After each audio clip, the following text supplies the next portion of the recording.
students. Myself Amit Jala from Mahasapura School. Due to COVID-19, Mahasapura School is starting an online education. Today, in this video, I will continue subject Economics of Standard 12. Chapter number 4, Banking and Monetary Policy. Dear students, last हमने जो video shoot किया था उस video के अंदर हमने RBI के functions जो है वो कंप्लीट किए थे।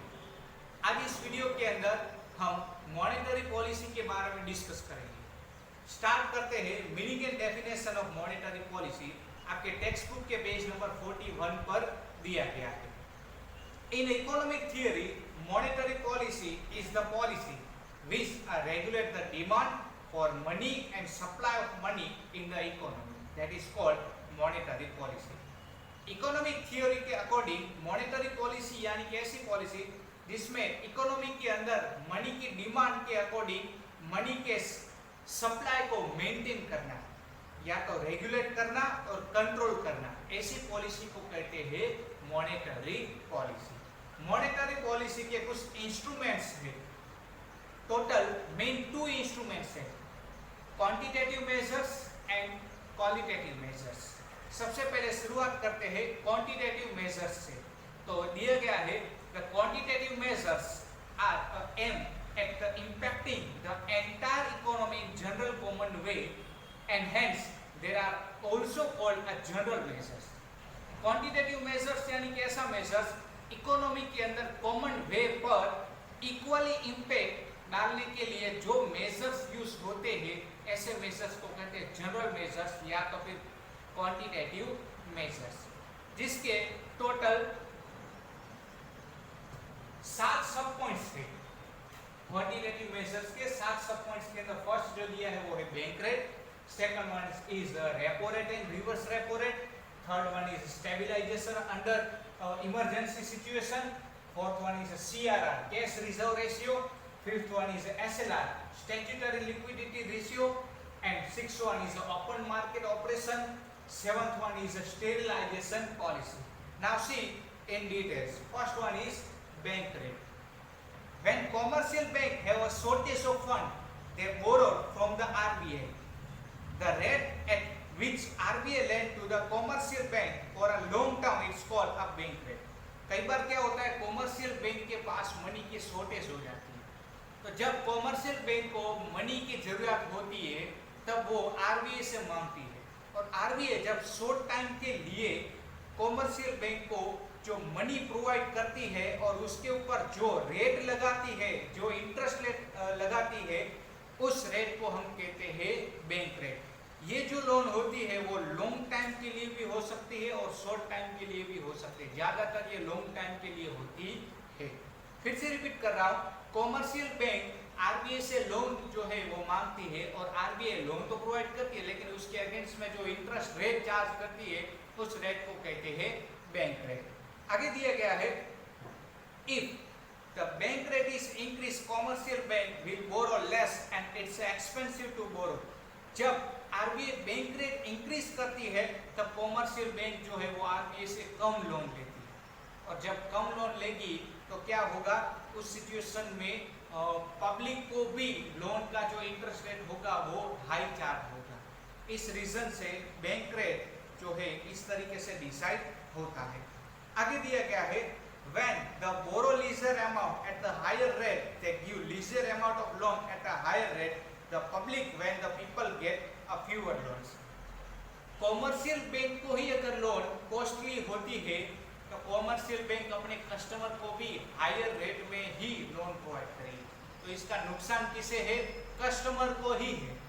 तो ये इंटरेस्ट रेट अप डाउन क्यों होता है, तो इसका रीजन दिया गया है, when the economy is under the grip और the inflation bank rate increase to control inflation. जब मार्केट के अंदर इन्फ्लेशन होता है उस टाइम में बैंक जो है वो बैंक रेट इंक्रीज करती है, जिससे क्या होगा, मार्केट के अंदर मनी का सप्लाई जो है वो मेंटेन होगा। आगे दिया गया है टेबल नंबर 4.2 के अंदर bank rate in indicators.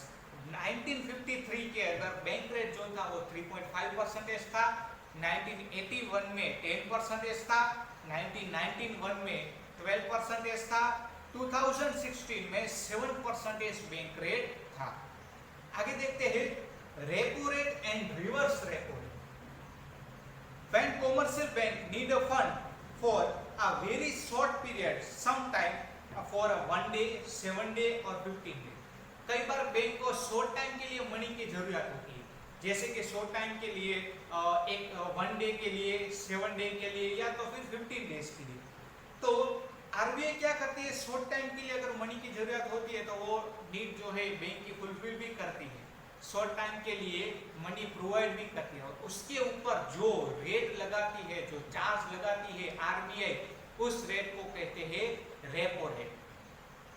Repo rate और बैंक रेट में ये डिफरेंस है। इसमें रेपो रेट के अंदर लोन का टाइम पीरियड शॉर्ट होता है और बैंक रेट के अंदर लोन का टाइम पीरियड हाई होता है, लॉन्ग टाइम के लिए। आगे दिया क्या है, and sell some securities which are held by the RBI which are repurchase agreement at a particular rate। जिस रेट पर आरबीआई कॉमर्शियल बैंक को न्यू लोन प्रोवाइड करती है उसे कहते हैं रेपो रेट। रेपो रेट यानी कि रीपरचेस रेट। इस तरीके से लोन जो है वो कॉमर्शियल बैंक को प्रोवाइड किया जाता है और ये डिस्काउंट पर दिया जाता है, साथ में रिटर्न भी जो है बैंक ये अमाउंट वापस ले लेती है। तो इस तरीके से जो रेट चार्ज होता है उसे कहते हैं रेपो रेट।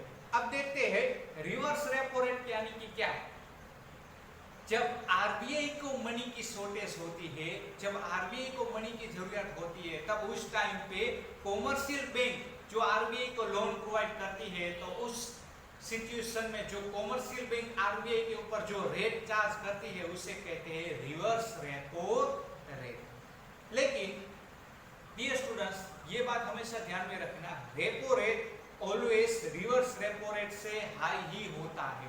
जैसे कि टेबल नंबर 4.3 पर दिया गया है, जनवरी 2006 में रेपो रेट 6.50% था और रिवर्स रेपो रेट 5.50% था। मार्च 2010 में repo rate 5% and reverse repo rate 3.50%। अप्रैल 2016 में रेपो रेट 6.5% था और रिवर्स रेपो रेट 6% था। Now third point is stabilisation under the emergency situation. कई बार क्या होता है, इमरजेंसी सिचुएशन में उस जगह पर कुछ बैंक में मनी की शॉर्टेज होती है, तो उस टाइम पे क्या होता है, सपोर्ट कौन करता है, आरबीआई करती है। तो दिया गया है कि कई बार कंटिन्यूसली इमरजेंसी सिचुएशन में मनी की शॉर्टेज होती है कुछ बैंक के अंदर, कॉमर्शियल बैंक के अंदर, तो उस टाइम पे कॉमर्शियल बैंक अपनी गवर्नमेंट सिक्योरिटीज मॉर्गेज रख के आरबीआई से लोन लेती है। और इस इमरजेंसी सिचुएशन में जब आरबीआई लोन प्रोवाइड करती है तो इसका इंटरेस्ट रेट भी हाई होता है। जैसे कि इन 2016 the rate was 7%। This is called a marginal standing facility. Emergency situation में भी बैंक जो है, आरबीआई जो है वो बैंक को सपोर्ट करती है। Now fourth one is the cash reserve ratio. According to RBI 1934 commercial bank को कुछ परसेंटेज अपनी एसेट्स में से कैश जो है वो रिजर्व रखना पड़ता है, किसके पास, आरबीआई के पास। तो कितना रखना पड़ता है, तो दिया गया है in CRR was decided to the 5% of demand deposit. 5% total demand deposit commercial bank के पास गिरवी रखना पड़ता है और 2% टाइम डिपॉजिट जो है वो गिरवी रखना पड़ता है, किसके पास, आरबीआई के पास। किसे, कॉमर्शियल बैंक को आरबीआई के पास गिरवी रखना पड़ेगा। और इस तरीके से आरबीआई कुछ परसेंटेज कैश रिजर्व जो है वो कॉमर्शियल बैंक से लेती है, लेकिन आरबीआई सीआरआर का रेट जो है वो चेंज भी कर सकती है। आगे दिया है it was a variable as per the requirement failed by RBI. 1962 के अंदर सीआरआर जो है 3% and 15% of the total deposit of individual bank था। तो ये था सीआरआर। सीआरआर के अलावा एसएलआर भी गिरवी रखना पड़ता है, किसे, बैंक को, कॉमर्शियल बैंक को आरबीआई के पास एसएलआर भी गिरवी रखना पड़ता है।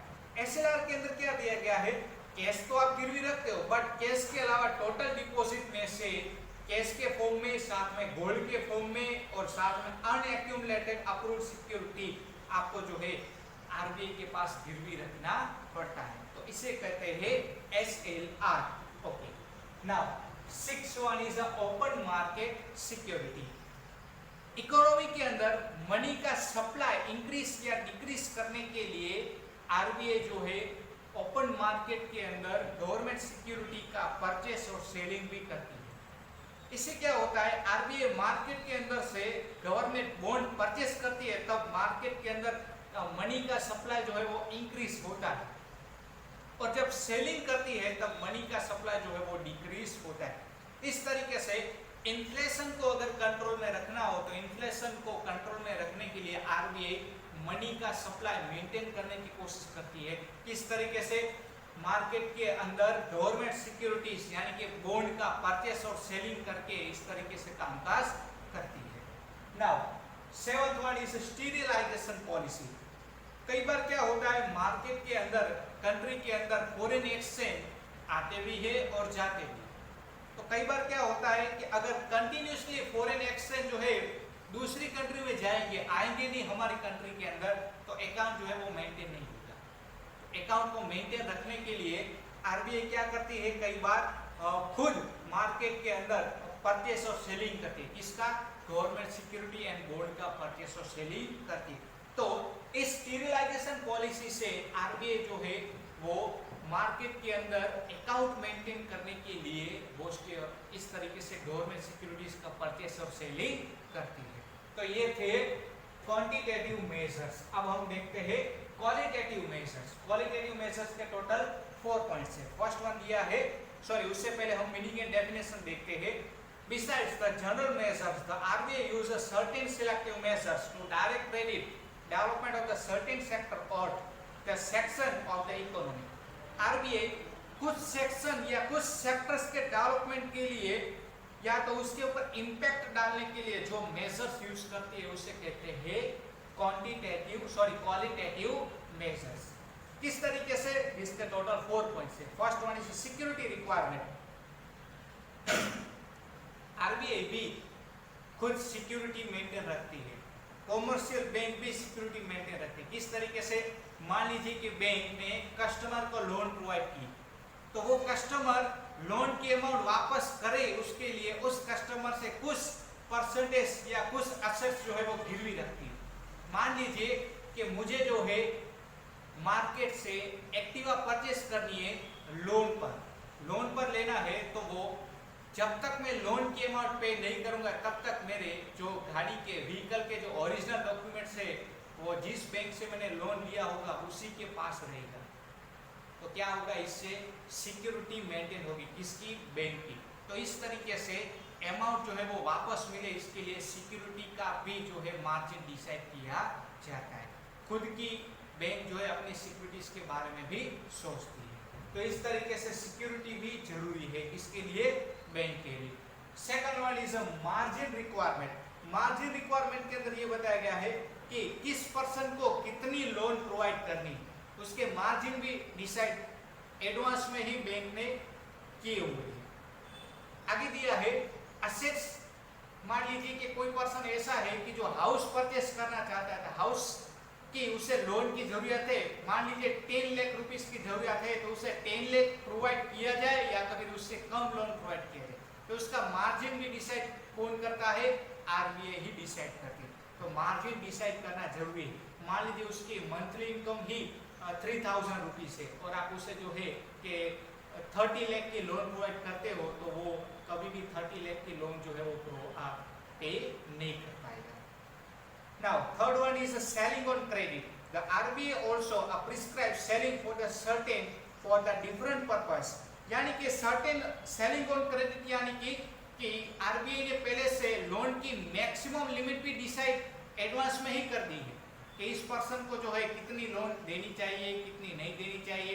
तो जो लोन की मैक्सिमम वैल्यू है, मैक्सिमम लिमिट है, वो भी आपको पहले से ही डिसाइड करनी पड़ेगी। Now last one is discriminatory interest rate. RBI जो इंटरेस्ट रेट लोन के ऊपर सेट करती है, वो इंटरेस्ट रेट जो है वो सबके लिए इक्वल होता है। किसी के साथ डिस्क्रिमिनेटरी के साथ जो है वो इंटरेस्ट रेट सेट नहीं किया जाता। डिस्क्रिमिनेटरी यानी कि पार्शियलिटी करके, मान लीजिए कि ये रिच पर्सन है तो इससे जो है ज्यादा इंटरेस्ट रेट लिया जाए या कम लिया जाए, या तो फिर कोई पर्सन पुअर पर्सन है तो इससे ज्यादा या कम लिया जाए। तो इस तरीके से कभी भी आरबीआई इंटरेस्ट रेट चार्ज करती नहीं है।